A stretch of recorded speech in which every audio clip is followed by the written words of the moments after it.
Preston from Preston's Appliance Removal. Today I got a KENMORE 80 series. People said it would not spin, it would do all the cycles. When it got to the spin cycle, it would not spin. And let me tell you, it is hot as hell out here.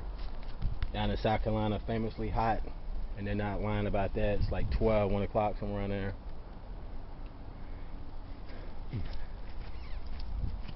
I did end up getting this pair ready to be sold, washer and dryer.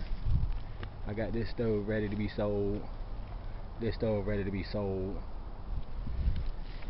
and this washer right here, the one I changed the lid lock in, for some reason is not still wanting to work.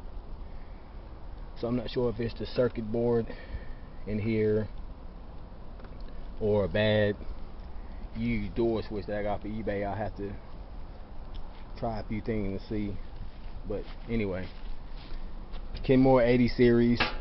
So you got to disassemble a KENMORE 80 series to see why it's not spinning. Excuse me. For starters, this little plastic piece on the end comes forward, like it just kind of snaps down in here. That's on both sides. You put that on the ground so make sure you don't step on it or break it or nothing. Same thing with this piece. Sometimes they could be stuck in there a little bit because of dish detergent being stuck in there. It's kind of make it like glue or something. Once you take those off, you'll see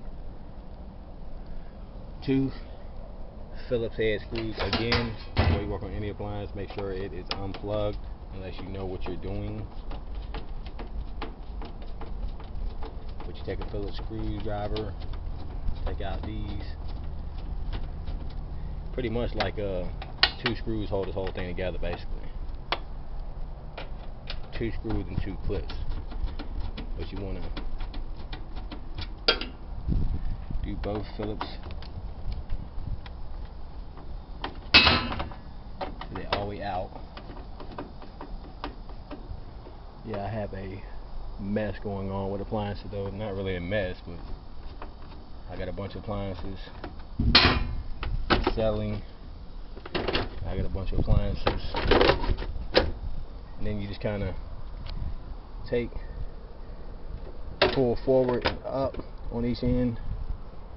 Forward and up, and this kind of flips back. And I bet you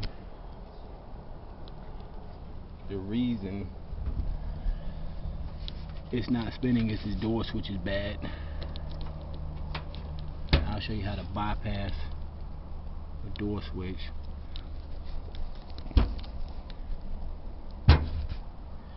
Let me just take this all the way off. I'll show you how to disassemble the whole thing just to make sure it ain't a sock or something stuck in the water pump, because sometimes there will be a sock stuck in the water pump. And then I'm going to take this apart. So this is where your door switch plugs in, but this is where your actual door switch is. And if you see there's no door switch, this is the older style KENMORE door switches, but if you notice the door switch is no longer here. See? Have it plugged up, and when you pull the spin, it does nothing. Like everything else, it won't spin, which is usually a door switch.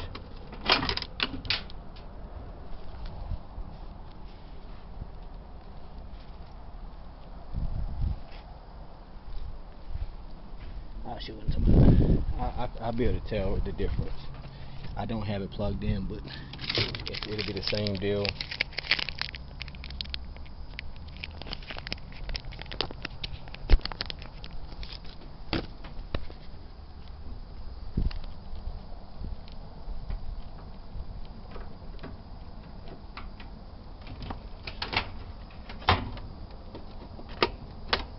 See, it is plugged in. It's not wanting to do anything on the spin cycle.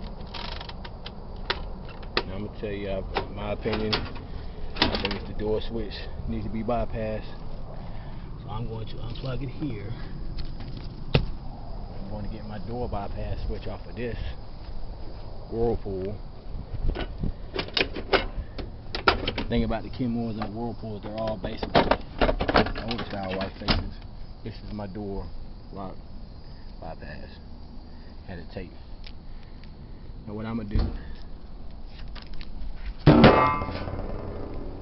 is I'm gonna tape off it in. That's what's wrong. What was wrong with this washing machine was the door switch is bad. This is a door switch jumper wire. Little teeny piece of wire. Gotta make sure you kind of round these off so they can fit in this hole. Now I'm gonna bypass this door switch real quick and I'm gonna show you if that's a problem. But in order to bypass this door switch, these two wires have to plug into the bottom of this harness from the light brown and the gray. The green in the middle is neutral, the ground, I mean not neutral, it's the ground. Do not put these in the ground wire. Put one part here and one part here. I'll show you. You gotta make sure it's able to fit up into the hole. If you don't get it in the hole all the way, it's not gonna work.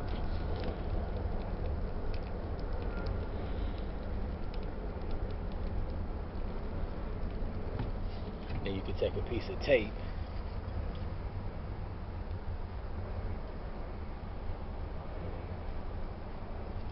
of electric tape. Cheap, you can go to the dollar store and get it for $1 a roll, $2 a roll. Well, let me show you this first.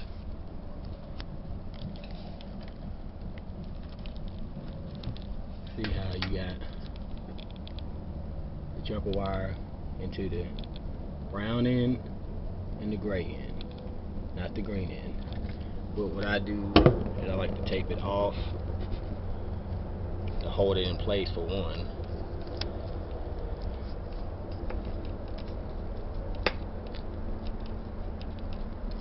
And then to make sure no wire is touching, so when you close this top back down to see if it spins, make sure the wires, there's no bare wire showing that could hit the metal or nothing and spark or anything like that. So once I got that in there, I'm gonna push this back down.